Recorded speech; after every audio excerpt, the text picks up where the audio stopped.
Lahan pertanian tanaman padi rusak, diterjang tanah bergerak, hingga menyebabkan petani gagal panen. Kualitas udara di Jakarta semakin mengkhawatirkan. Organisasi Kesehatan Dunia WHO mencatatkan setiap tahun ada 7 juta kematian. 2050, permukaan laut naik drastis menyebabkan badai ekstrim. Kota terpadat di dunia tenggelam, termasuk Alexandria, Kairo, Mumbai, Shanghai, Bangkok, dan tentu saja Jakarta. Enggak dong, semua berita-berita dalam video tadi gak bakal terjadi kalau kita melakukan transisi energi bersih terbarukan, dimulai dari sekarang. Jika ada yang bertanya pada saya, apa yang akan kamu lakukan jika kamu menjadi seorang DPR RI? Maka, langkah pertama yang akan saya lakukan adalah membuat sebuah gerakan yang saya namakan Gerakan Peradaban Baru.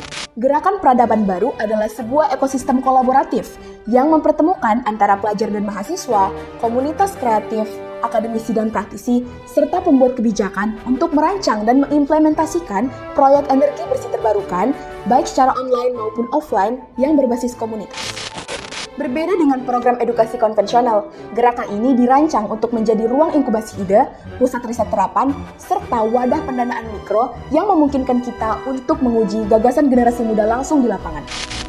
Gerakan ini ditargetkan mampu meningkatkan pemahaman dan kesadaran energi bersih terbarukan kepada 2 juta generasi muda dalam 5 tahun, serta menghasilkan setidaknya 500 prototipe teknologi terbarukan dan menurunkan emisi gas CO2 sebesar 2 juta ton ekuivalen pada 2035. Tentunya gerakan ini dapat berjalan lancar apabila kita memaksimalkan 3 fungsi DPR RI.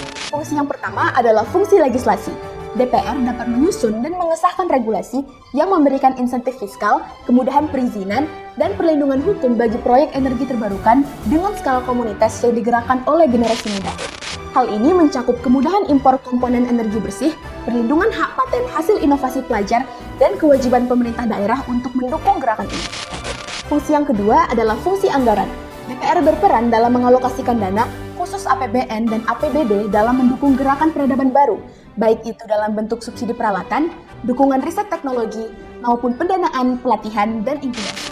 Dan fungsi yang ketiga adalah fungsi pengawasan. DPR akan memastikan bahwa gerakan peradaban baru berjalan secara efektif, transparan, dan tepat pada sasaran, melalui mekanisme evaluasi berkala, laporan terbuka, dan keterlibatan masyarakat dalam proses pengawasan. Pengawasan ini penting untuk menghindari penyalahgunaan dana, serta memastikan semua target berjalan sesuai rencana. Saya, Nora Kasamasyaan dari Dapil 3 Sumatera Utara, akan mengakhiri dengan sebuah quotes. Sebuah peradaban baru akan terjadi jika diawali dengan pemahaman dan kesadaran.